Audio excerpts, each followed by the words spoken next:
You would actually think that because you've got these hollowed out cavities here from the additive engineering, that it would feel lighter. No, no, no, no, no. This is actually one of the heavier watches that I currently have in my possession.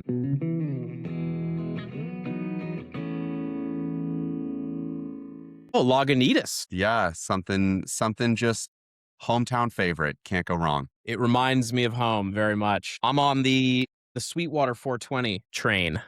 Ooh, very nice. I hear good Yeah. things. Yeah, if you never had one of these bad boys, you All right, should. noted. Noted. Yeah. But this episode is not sponsored by a beer company. This episode is actually sponsored by a watch company, and not just any watch company, but it is your watch company, Mickey, and that is Paravis Watches. So, what a way to start the show.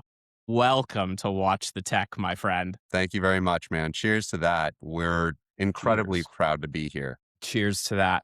I've done a horrible job of pouring this beer, so I'm going to admit that openly and then wait for this to die down before I take my first sip. All right, I'll wait with you, but I'll chalk it up to the excitement for this conversation. Yeah, I was not paying attention while that beer was getting poured. That's for sure. But man, it's great to have you on the show, and I think I want to hear your story of how this company came to be. But first and foremost, can I just like show off what I have on the wrist? I'd be proud to let you lead the way. How much of a plot twist would it be if it was just like a different watch? It's not, but wouldn't that be crazy? Well, without further ado or teasing anyone, I am wearing a watch that most likely most people that are watching this have never seen in their life. They've never heard of before. And that's a big reason why I am so excited to have Paravis on Watch the Tech. I'm just gonna go straight to bring this thing up to the camera. Have you ever seen a watch like this? The answer is no. That was a rhetorical question. Look at this case. Now I'm going to flash you the movement and the dial. This has been a joy to have on the wrist, Mickey. I'm really glad to hear that. Since you've been wearing it, I've refrained very, very deliberately from pestering you about the experience because I wanted to hear the full version of it today about, the impression, the difference between seeing pictures and actually holding it in hand. And, from someone who handles watches all day long, for it to actually resonate in a different way from the stuff that you're used to wearing and you're used to handling, or the stuff that you Yes. get hit with marketing in media for all the time, that this is actually also a different kind of first impression experience for you as well. Yes, absolutely. And it's funny you say that too, because there really is a dichotomy between the actual watch in the metal and the marketing that you get. And that's not just the corporate marketing, but also the marketing from the watch influencers. And I'll tell you a quick story on that before we dive in. Longines came out with their new Hydro Conquest. Right. And when I saw that thing, I was like, it's so cool. It would be like a budget friendly Rolex Cookie Monster that I could go take internationally and just like have a great time with abroad and like not worry about it. But I was concerned, like, all right, how does this thing actually feel and wear? A lot of watch influencers fawning over the watch, saying such great things. And then I asked someone who I really trust, and I was like, "Hey, you've gotten your hands on this. What do you think?" And he's like, "Honestly, it's kind of a letdown."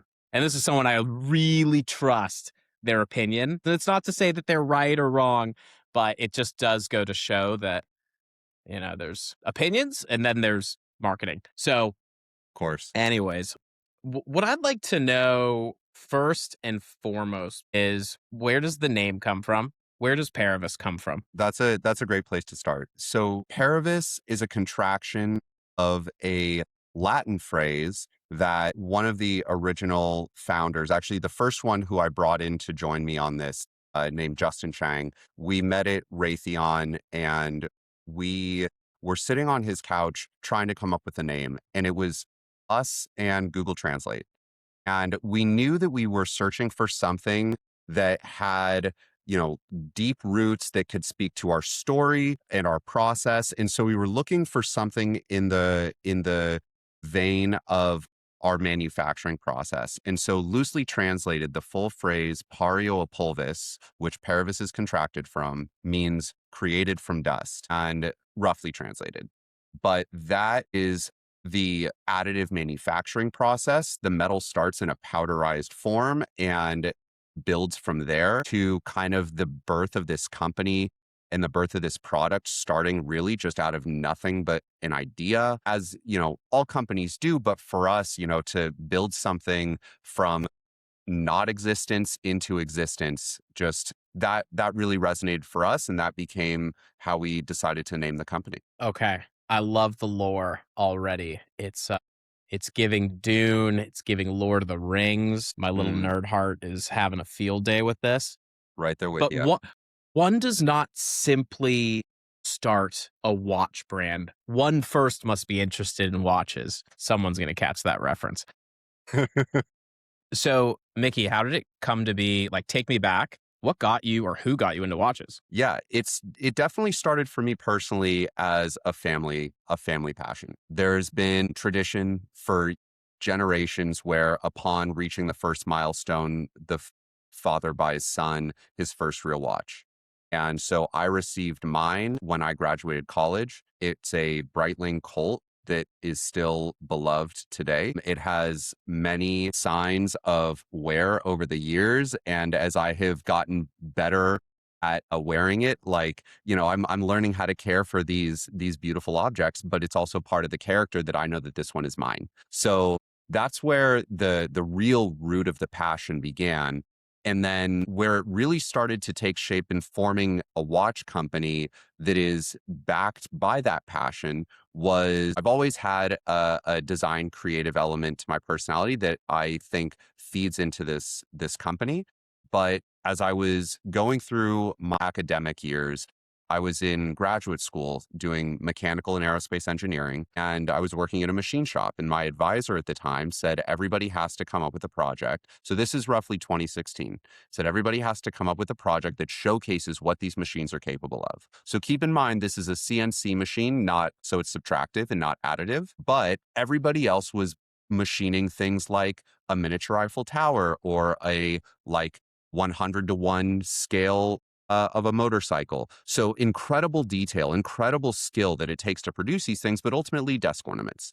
And so I said, what if I built something that was functional? And so that's where that first seed of the idea of building a watch started to take shape. Now, at the time, I didn't actually finish building a watch in the grad program. So then I had to go get a job and start to become an adult. And it was working in the aerospace and defense world and kind of niched myself into an internal subject matter expert in additive manufacturing. So I was working on all the next gen development projects that emphasized use of the technology. And I was flown around the country to speak with companies who were developing for the technology. And so not only did I get very proficient at designing specifically for additive, because that in and of itself is one of the challenges. But I also understood the landscape of the industry. And so as I started to feel the need to transition and build something of my own, the idea to build a watch using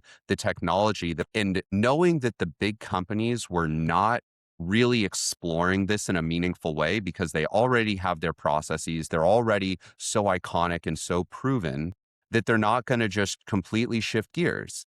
So if we could build something that could only be produced using additive manufacturing, then we would be able to distinguish ourselves in an otherwise very hard to separate industry. And so that was kind of the convergence of my personal passion, my technical skill, and my creative outlet all into one thing. That's very cool. And you bring up such a good point. These more established brands that are sometimes hundreds of years old, right? You've Hmm. got Blancpain, Breguet.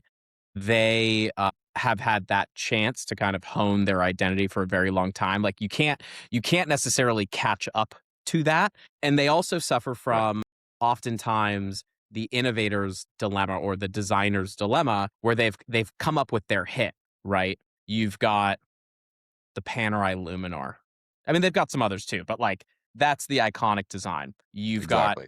the Royal Oak. It works, obviously, right? It And clearly so does. it clearly does. We're a fan of it for sure. But then some of the they've tried to go outside of those bounds, and sometimes the result is not great, right? I think well, I actually personally like the AP code 1159s. A lot of Mhm, people do not, and they've gotten a lot of kind of negative press on that. And so it's cool that you kind of saw that and you're like, all right, right off the rip, we've got to do something that is iconic, modern, and different. And so mhm, I think that actually really comes across in certainly the case. I mean, for me, that's like the biggest draw. And I wish everyone who is watching this could get a sense for the wrist presence, but only I get that for right now. Maybe you'll go buy one after. Who knows? We'll see how good I am at this. But the wrist presence wonderful. is amazing. You would actually think that because you've got these hollowed out cavities here from the additive engineering, that it would feel lighter. No, no, no, no, no. This is actually one of the heavier watches that I currently have in my possession. Mhm. And no one has a case that is like this. I've called it Mithril on the wrist, another Lord of the Rings reference. I'm really going deep on the nerd stuff today. But that either that or like one of the most interesting kind of like almost Roman like architectural patterns as well. So that part is just super cool. And I have not had a chance to look at the case through a loop, but just like the eye inspection, it looks perfect. Like not a flaw in sight on this case. So just to confirm, since I'm a bit of an idiot, additive engineering means you are taking the small pieces, the dust, and you are putting them together to make the big pieces, right? So that is effectively what becomes and how you're able to make this shape versus the inverse of that, which is you're taking a large block of metal and you're carving it into the design. That's in its rawest form, exactly right. The biggest thing to realize is that when you look at the cavities and you think about a subtractive process, there's no way for a cutting tool to get itself into each of those cavities and actually core that out. And that's how you know, looking at a structure like this, that it can only be produced using additive manufacturing. And so, for us, or at least for me specifically, it makes for a really enjoyable engineering and design challenge because while I want it to be, of course, aesthetic and beautiful and have continuity that just flows through it, it also has to be producible. So it keeps this as an engineering effort and not an art project because I have to maintain the kind of technical fundamentals in order for the design to ever come to life. Sure. That makes sense. I'm curious, like, because it is such an avant garde approach, did you consult with anyone that is like in the watch industry on help about approaching Paravis? Or was this truly like, we are outsiders, we're trying to get in, this is our shot to make something that lasts in the watch industry? It was very much like leaning back on engineering fundamentals because watchmaking, it is ultimately applied mechanical engineering. And so thinking about it from that respect, like we didn't go to a watchmaker to say, help me design a watch. We took a different approach where we started with what we knew and understood, which is additive manufacturing and applying it to a watch-like structure and then building from the outside in. Whereas with the traditional probably watch design process is much more start with the movement and build from the inside out. And so this way, as we were working through the design process, when we came across something we didn't know, we addressed it and we worked through it and then move on to the next one. And so there was, one of the things that we wanted to, like, with our own pride, kind of maintain is that, like, we're not pretending to be watchmakers or classical watchmakers. So consulting with a classical watchmaker, and look, we showed the design to many, and the response was like, "This is neat, but they didn't believe in it. They're like, you're doing this wrong. And so the sentiment ultimately was like, we're in it on our own. And we had, verbal support, which was like, this would be cool, but nobody who was there to say like, I am going to invest my time and energy to get you through this. We had people who were like, if you want to ask questions, sure, but that was the extent of it. So we very much were like, we are not watchmakers, but we are engineers, and we are applying all of that experience and expertise into creating a watch. Here we go. I love it. That's definitely the hero's journey, and I think when you feel it that you've really got something, you've got to go and take that shot. So that's super cool that you did that. Now, what was the moment for you, Mickey, when obviously you were working at Raytheon and you were simultaneously building Paravis with your co-founder? So what was the Mhm. moment where you were like, shit, I got to quit my day job. This is now my thing. This is what I'm doing. So the transition point came when we used to build parts for fighter jets on the radar side. And what we needed to do was, when you're building for that type of an environment, weight is the most critical, or among the most critical requirements. The lighter you are, the better you can perform, the more fuel you can have on board. Things like that are all part of the calculus. And so in an effort to reduce weight, one of the best things you can structurally produce is a lattice. And I was building this lattice as a concept, as an offering for a next gen structural element. And I was thrilled. I was over the moon with like my design. I was like, I know this is producible. I know this checks the box on lightweight. I know that, and I just like the way it looks, because creatively that's more fun for me. You're like, I know my cooking is good. Exactly. And so what ended up happening was they shot it down. They said, too much risk all at once. Let's do something simpler. Let's stick to our normal path. And it was really that moment where I was like, there's something here, and you guys are missing it.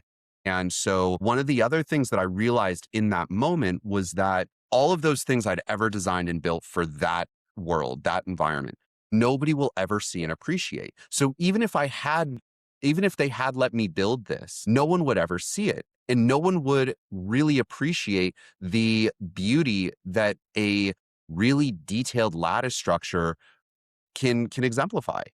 And so that was really the light bulb epiphany of, I can take this and apply it to a watch, which is not only something that people appreciate, but it's something that people treasure. And so it was that, like, I can give them something new, worth treasuring, at least in an aesthetic element that stands out from everything else they have in their collection. And I think that that's also really rare today. You just don't see that much design variation watch to watch. And a lot of it is intentional. A lot of it is like nods to the classics and the icons, which I totally respect. But when it comes to like just diversity of aesthetic, it is becoming harder and harder to find, and harder to create. Yeah. No, it totally makes sense. There's entire brands of watches that exist that are effectively design copies Hmm. of other watches, and they are thriving. Their most popular model kind Yeah. of looks like a Royal Oak. Their most popular model kind of looks like a Submariner. Their most popular model kind of looks like a Cartier tank. So I love that you're like consistently turning that on its head of like, what can I offer that is truly differentiated, but also defensively differentiated as well. I think it's pretty safe to say a traditional watchmaker like could not dream of making a case like this, which I keep going back to. But let me ask you, like, you have a complete beautiful watch. What is your favorite part of the watch? Ooh. I mean, I have spent so much time with this thing. Like, I I truly never get sick of it, in the sense that, like, I have such a personal connection. Like, so much of my soul has been embedded into it. And I still like put it on and think about how surreal it is that this went from a design and an idea into something that is, telling time on my wrist. But To answer your question, the thing that I think is my favorite element that we were able to incorporate is the indices. The indices are very unique, but it's not the first thing you see. So if you notice, and you might have a better visible way of We'll do it. showcasing this, We'll do it together, Mickey. it's also the black and white strap dichotomy. But yeah, the indices float out over the dial, which is something that is I have yet to see on any watch. And so it gives them a prominence that other watches I don't see it. I don't find that level of prominence. And when you look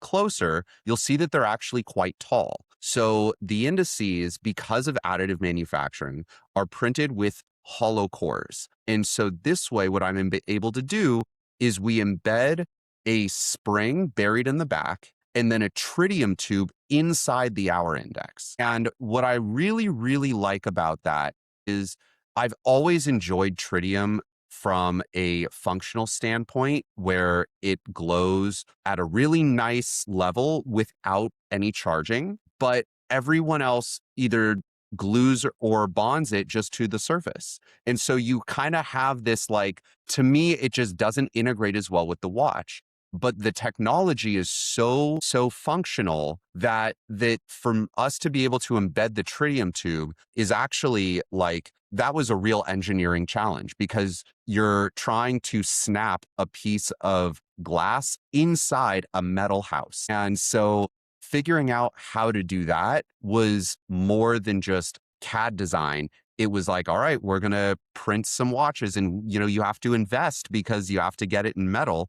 And when the tritium tube doesn't fit or the spring doesn't go back deep enough, you're like, well, that one didn't work. Let's print it again. And so overcoming that part of the challenge when that worked, because I know that that's something as a watch lover and enthusiast myself that I appreciate from an engineering standpoint. The case is very static and I love the case, but the indices are part of the function and being able to add illumination, give them that hovering effect because the case dial and indices, that's one piece. And so that's why we're able to give it that hovering effect such the hands actually pass underneath the indices, which is another thing I don't think I've seen on any other watch that doesn't etch the indices into the crystal. Yeah.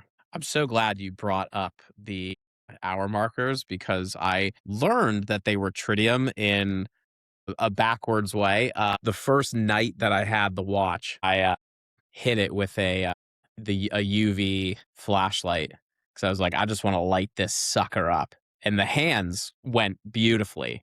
The hour Yeah. markers, I was like, this is weird. They're not exploding in light, and I was like, huh, okay. And then of course, like it glowed, and then it was the next night, and the hands were like kind of very, very muted at this point. It hadn't been outside Yeah. for most of that day, but the hour markers were like very lit up, and I was like, "Shit, they're tritium. That's so Yeah. cool." I have never held or worn a watch that actually has tritium hour markers, so that was a Mhm. really cool first experience with them. And you're right, they're very small, but they I feel like they emit above their weight, which is super Yeah. cool. And it's also really cool that they don't require charging, right? Daylight charging Right. is super Exactly. fun. Yeah, I really like that.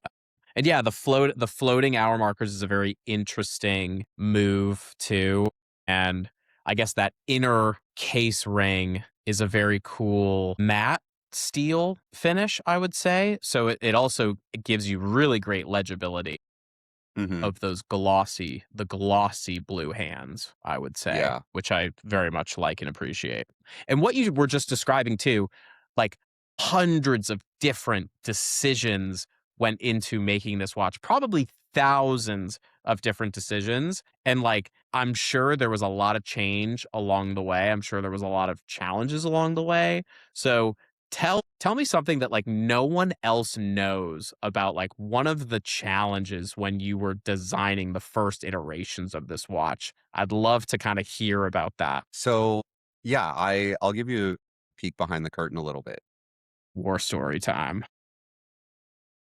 I hope my partners don't kill me for this. So, I don't want to get in No trouble. promises. Uh, So this watch took us 6 years to produce. Once we had a true concept in mind, and I don't even mean like a case structure, I mean like we had a direction and an idea, and that was enough for us to get started.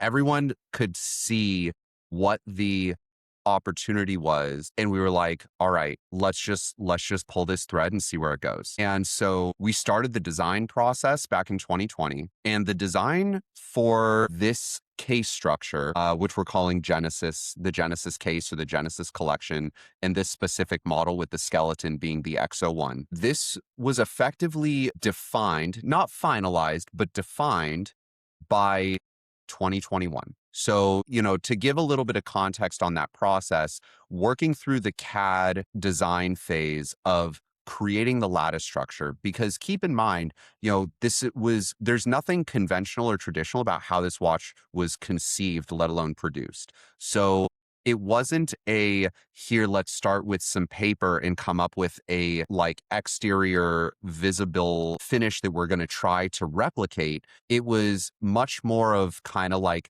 taking my engineering foundation in my process, how I work, and more just pulling the thread and seeing where it goes, trusting that we would know the finished version when we saw it. And so just creating the case construction in CAD took about a year because the lattice kept breaking the software. And so when you do nonlinear operations, specifically for the lugs, the computational load that the software has to take on gets exponentially bigger. And so I don't know if you noticed, but the reference number for the XO1 starts with 77. And it's because I had to build in CAD the design 77 different ways before one was finally able to resolve, where the approximations that the software made actually yielded a solid structure. And so, you can imagine that like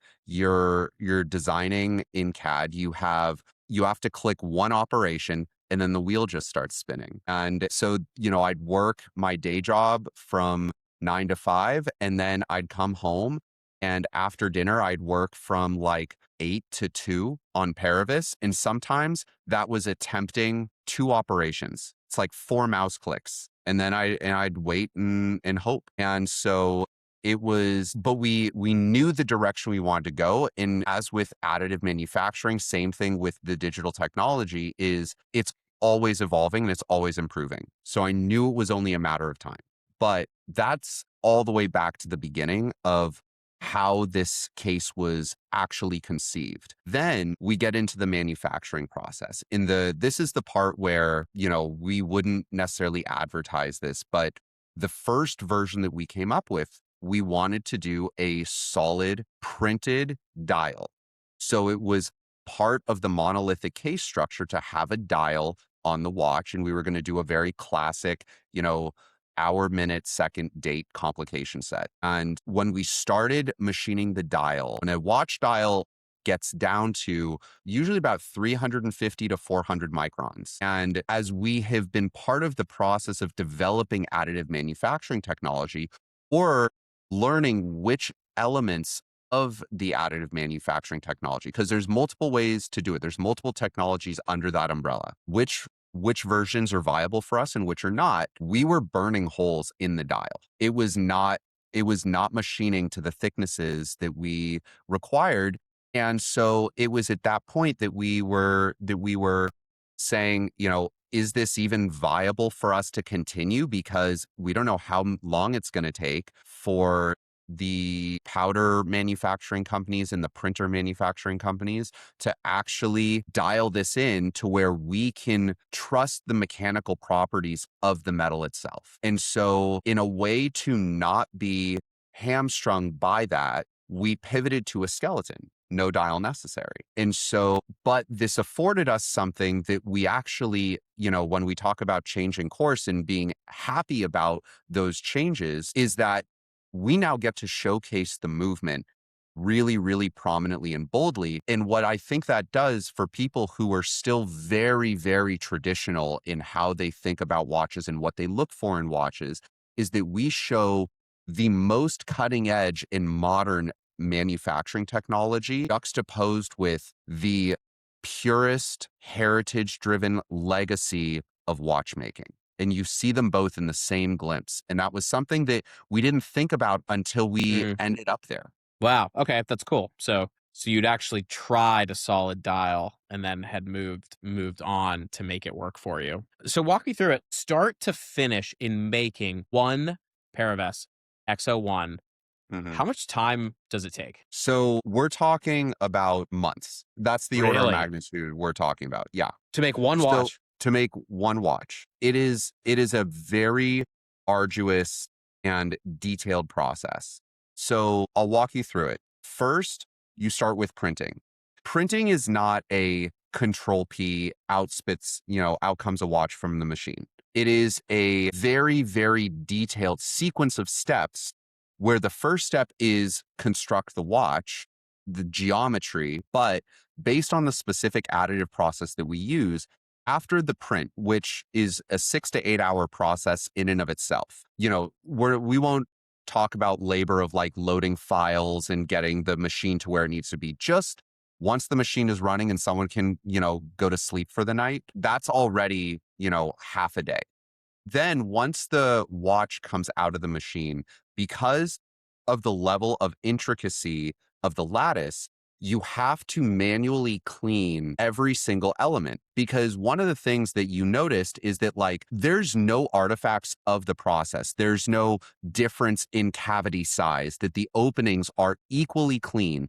And so that process is, we have a ton of attrition during that process. There's like, this is hours of painstaking work because it's really Mm, detailed manual effort to properly clean the watch, but it's in a very fragile state. We're not dealing with stainless steel yet. We're dealing with a bonded mixture of chromium and zinc and iron, like all the things that make up stainless steel, but we're not an alloy. right. We're still in a raw form and we're all being bonded together. So if somebody, think of it like the texture of chalk. So if somebody holds it wrong or lets the tool slip, you have nicked it and now it's trash. And Jeez. so very, very meticulous cleaning process. And so that's just pulling it out of the machine. They call it decaking. And then it goes through final cleaning and then it goes into sintering. And that's where you deal with shrinkage because now you're removing the binder material and it's compressing. You deal with density challenges and then you deal with variability in the final product diameter. You deal with warping issues. And so, you can see how parts get scrapped all along the way. And then once you have a part that passes the printing stage, then you go into machining. This is where everybody else gets to start their process. And so, we've already had, challenges and headaches and attrition leading How up to much it over. how much attrition like this is a finished product, but like are there like 10 bodies somewhere or is it like more or less before you can like get to one that's like made it through? It's probably not as high as 10, but it's probably like 5. And so, keep in mind, like, this is something where one of the things that's really, really proud of our process, one of the things we're really proud of in our process is that additive manufacturing itself is inherently incredibly sustainable. So, recycling these parts is something that on the printing and the powder manufacturing side is a really wonderful thing because then it could maybe become a new watch or maybe become something else, but that this stuff doesn't go in the trash in a literal sense. And so, but yeah, like we scrap parts all the time because we know what, as enthusiasts ourselves, what the requirements are aesthetically for the watch community. Yes. And so I don't know if Seth, you personally have a lot of experience handling metal 3D printed parts. So not even a little. No. One of the things that I would like to encourage for anybody who is curious is see the watch in person before you make up your mind. Additive manufacturing has a stigma of immaturity in the industry, and it has come a long way since the first impressions started to really embed themselves, and that the finish is unique. It's not meant to be a polished Rolex finish or a Grand Seiko finish. It is meant to stand apart. So, this first offering, this first XO1 version that we've created, we want to showcase what 3D printing has become, what it is today. And so, not seeing layer lines, not seeing bleed, and being able to appreciate this really uniform and cohesive construction is something that is new in this technology. And so being able to bring this level of it into the watch world is something we're really proud of. Yeah, that's awesome. And I mean, you say 3D printing, but it's so much more than that that went into it. No Yeah. 3D printing is of this quality. And like, there really still feels like, while once again, you've got this like very new design on your hands, but like any watch connoisseur like myself is like very aware of the human element that goes Hmm. into watchmaking. I'll say it again. My eyes crawled every nook and cranny of this watch, and I was like, wow, it is just like so clean, which is exactly what I expect of a high horology Swiss watch. And also bonus points for the screw down crown. That's a really nice touch. Big fan of Thank that. you. Big fan of that. Thank you. That Yeah. was a requirement. We want to make sure that, the watch may look fragile, but it is not. It is still 316L stainless steel, and we pressure test every single one to 6 bar. So, wear it in good health, and it can travel with you and keep up with you through almost anything. It is not a dive watch, but it's not meant to be. So now, Mickey, I've had the chance to wear the Paravis for 4 or 5 days, something like that. I can't exactly remember because USPS sucks. This is not an endorsement of shipping by any means, but They're a I've real had wild card. Yeah. such a wild card. But where I'm really going with this is I've had the chance to wear your watch that you designed for days and days and days. Selfishly, do you have any questions for me as a wearer that I can help you as the maker answer, or things you're curious about? Yes, absolutely. And I will go back to, actually, I started down this path at the very beginning of our call, but you are uniquely positioned as someone with knowledge and experience can objectively evaluate watches. You do so all the time. And you have beloved, very high end watches of your own. So I'd like to start with the first impression you had when you opened it after, putting it in your hand, putting it on your wrist. How did that compare and hold up to, the images, or as we were prepping the hold up to the camera shots that we did in the very beginning? That's a great question. So my first impression when I took the watch out of the box was, wow, that case. That truly was the first thing that is still what I am drawn to. I'm almost distracted by the case Mhm. versus like looking at the hands to get what time it is. It's really the first thing I keep going back to because no one has done this before, and I really appreciate that. So that was number 1. The second thing when I put it on my wrist for the first time was how it is kind of perfectly proportioned, because Mm. it's is it 42 It's a 42 millimeters? nominal, but Okay, one of the things that is an artifact of the sintering process is that when it shrinks, there's a little bit of variability. That makes the gotcha, machining side much, much more complicated because every single part that goes on the machine is a little bit different. gotcha. But yeah, it's about 42 Okay, nominally. gotcha. So that part's great, but it's really the case thickness. I'm gonna get another like close up. This case thickness is the sweet spot. Like this is the sweet spot. You can do this thing under a cuff. It still has presence. So I really, really liked that. The last one was, wow, it's a lot heavier than I thought it would be. And like I'm not someone that really cares about like the heft of a watch. It's really more so like how does it wear in relation to the strap that it's on. And like, I'm a huge rubber strap fan.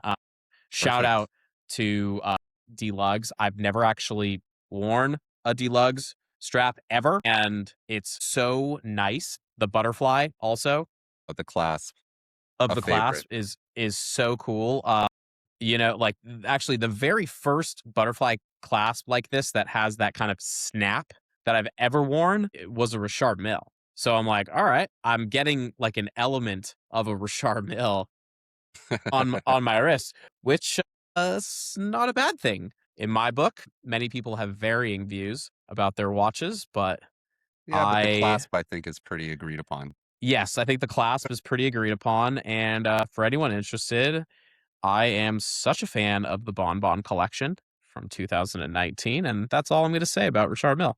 But anyways, yes. So all right, so that was your first question. I'll kind of pull the next thread, which is after multiple days and looking at it, because you said the first thing that strikes you is the case, but there's a lot to visually unpack. What things in really took like the second or third glance for you to find and then start to have that become more of a prominent presence in your experience wearing the watch? Got it.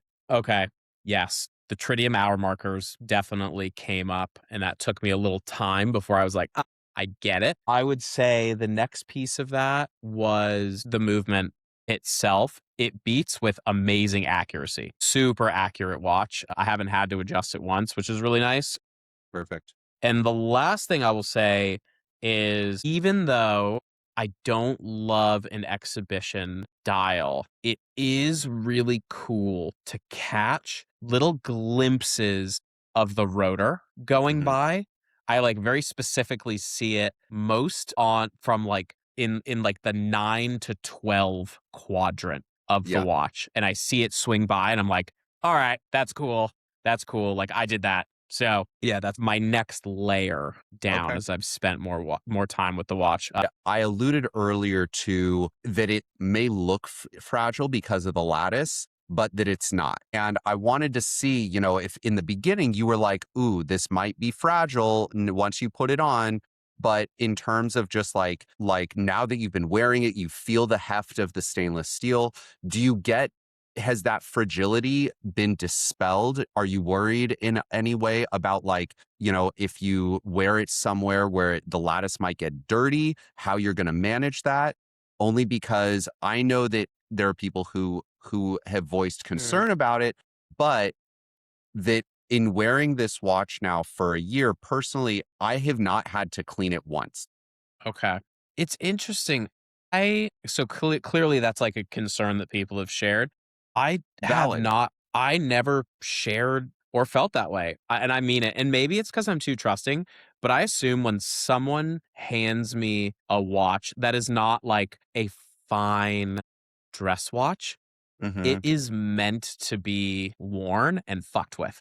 And so I actually really felt that. I felt that way in the presence of the watch Hmm. and with wearing it to the point where I seriously considered wearing it while I was playing tennis this weekend, but I did not because no one told me whether the movement was shock resistant, and I like to hit the tennis ball pretty hard. So I did not do that, but I honestly felt like I was like, I think I could, and it'd probably be fine. As a tennis player myself, I can confirm have done no problem. There we go. And Okay. the movement is a top grade with Inca block shock protection. You will have no Well, there we go. issues with a high impact sport. Okay. Super cool. That's great because it opens you up to a really great, like, wide ranging of audience where like, they want to feel comfortable wearing the watch. And like, while watches are something that, they're precious to me on like a passion standpoint, I don't want to have to be precious with them Exactly. in the real world. So that's even better that this thing can be absolutely just taken for a ride in life. Mickey, I'd be curious to know, one, is there anything that we missed? And then two, I'm sure there's some people that want to learn more about this watch and maybe someone also wants to go and get their hands on one themselves, where can they go do that if that's an option? Yeah. So the XO1, the first edition, is available for purchase at Paravis.com. There's a ton of information there to check us out, learn more about us. The watches are available for purchase, 7,500 US, and we're constantly dropping new versions of content on Instagram at Paravis_watches. Awesome. Very cool. So at Paravis_watches. Go check them out. And what's the website URL? Paravis.com. If people have direct questions, the contact form goes straight to my email and that of the other founders. So you will get a response. We will read it. Awesome. Amazing.